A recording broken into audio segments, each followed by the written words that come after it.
Kung ako lang sa katayuan ni Ido kahapon, kung wala man talagang hadlang, sabi nga, mahal daw ni Ido si Biancy. Mahal naman, ito naman si Biancy, talagang inamin naman na. Si Biancy umamin, ang problema si Ido hindi. Sa pagkakataon kahapon, kung talagang mahal ni Ido si Biancy at kung walang hadlang, on live sa radyo ni Kuya Bal, sa live ni Kuya Bal, aminin ko, magsasalita ako na mahal ko din si Biancy. Kumbaga, sasabihin ko na doon kasi nga, nandoon na si Kuya Bal naka-live para matapos na ang issue. Kaso nga lang, hindi talaga pwedeng bitawan ni Ido. Bakit? Alam nyo na yun.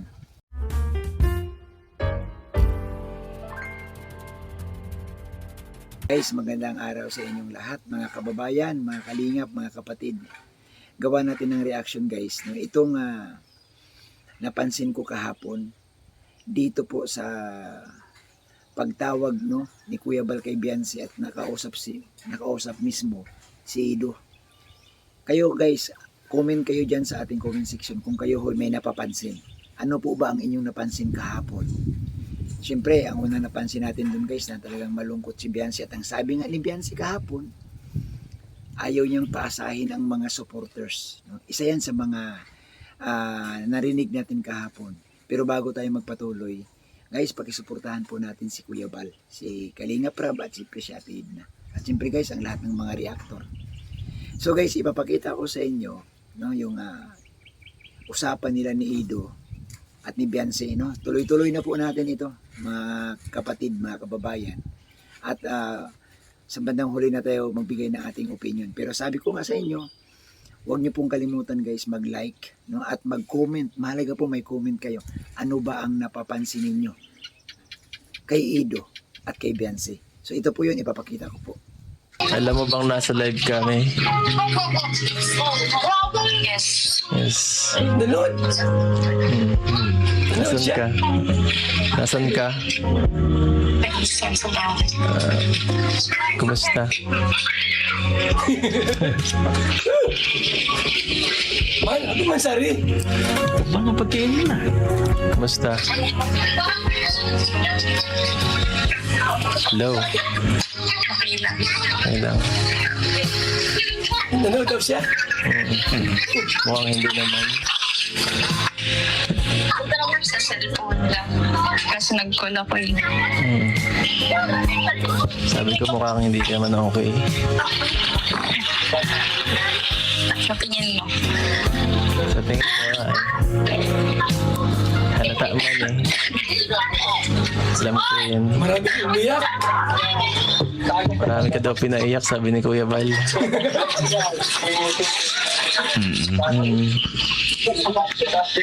Sama na ako. Sige, yung sabihin. Ano?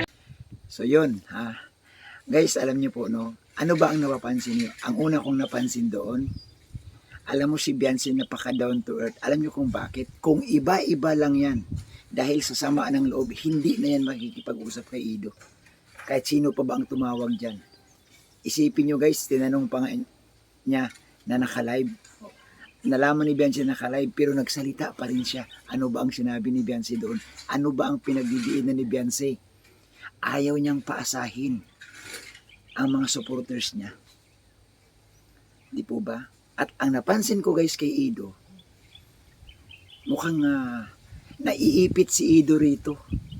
Kasi doon sa sinasabi nila ni Kuya Bal at nung kapartner ni Kuya Bal doon na dapat may sasabihin si Ido. Pero alam nyo guys, wala man lang akong napansin na si Ido nagsalita para i-comfort si Biancy. Yung bang maasahan sa natin na huwag ka nang mag-alala, pupunta ako sa bahay mo mamaya, dadalawin kita. Wala kang marinig ng ganun. Bakit? Ang aking opinion doon guys, sa pagkakataong ito, naipit na si Ido rito. Bakit?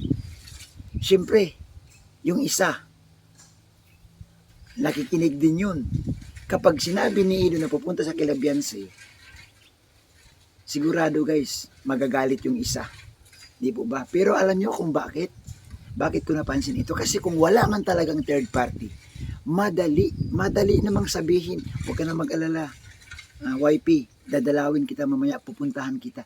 Kasi ang sabi nga ni Biancy at ang nanay ni Biancy, welcome po si Ido sa bahay nila. Pero kahapon sa interview, hinihintay ko eh.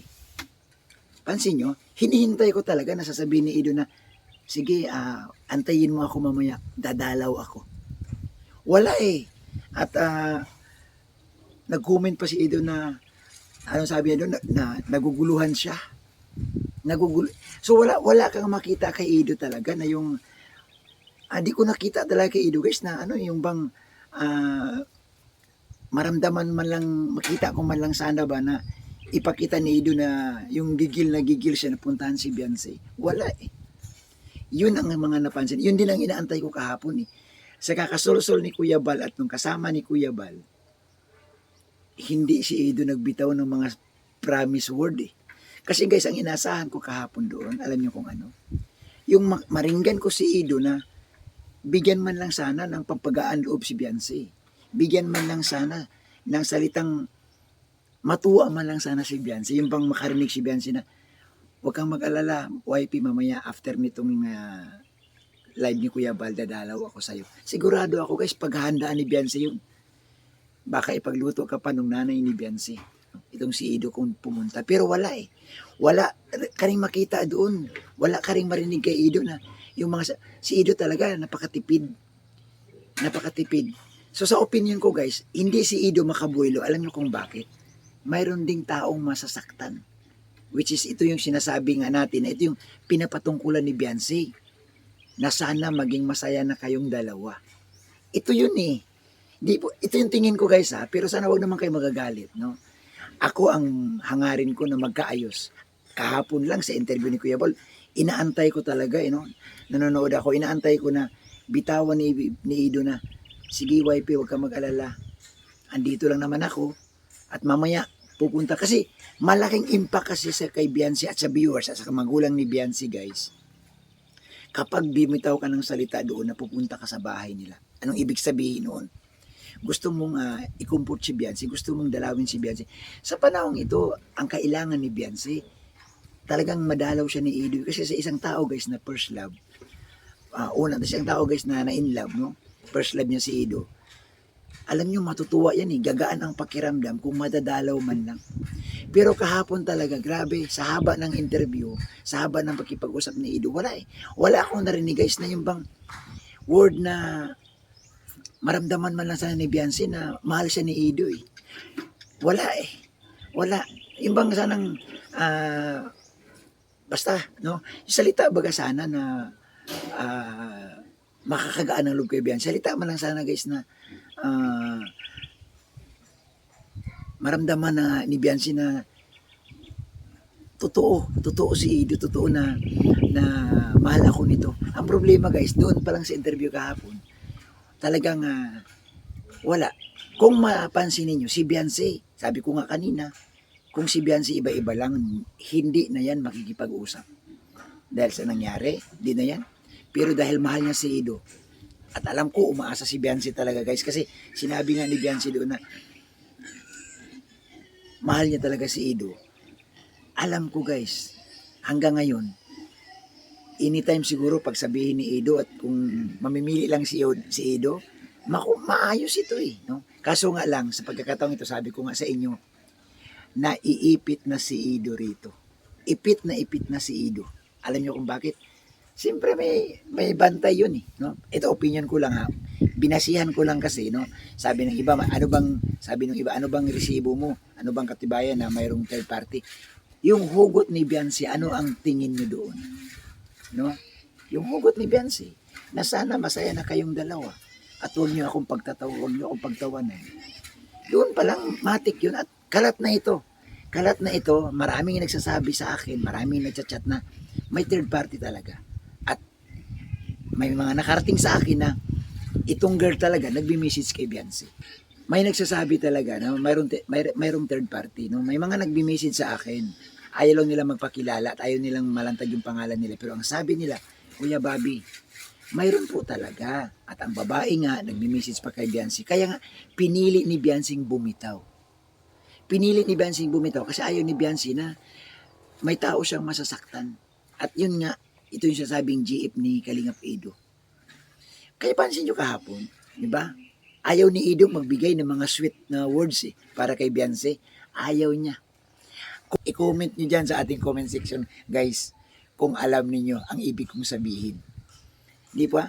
Kung sa katayuan ko, ipangalandakan ko talaga. Di ba kung ako lang, katayuan ni Ido, kung wala man talagang hadlang, walang problema ang aming love team, at kung talagang mahal mo si Beyonce, doon pa lang pagkakataon mo na yun, napapatunayan na talagang mahal mo si Beyonce. Pero ang tanong ko, at ang tanong din ng iba, bakit hindi talaga makapagbitaw si Kalingap Edo ng assurance na salita para kay Beyonce? Wala. Yun ang hinahanap ko.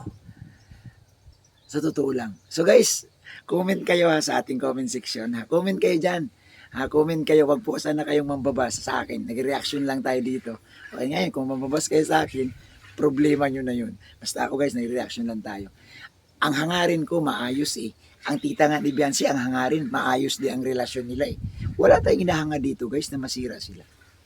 So yun po, no? So sana si Kalingap Eds, mas maigi.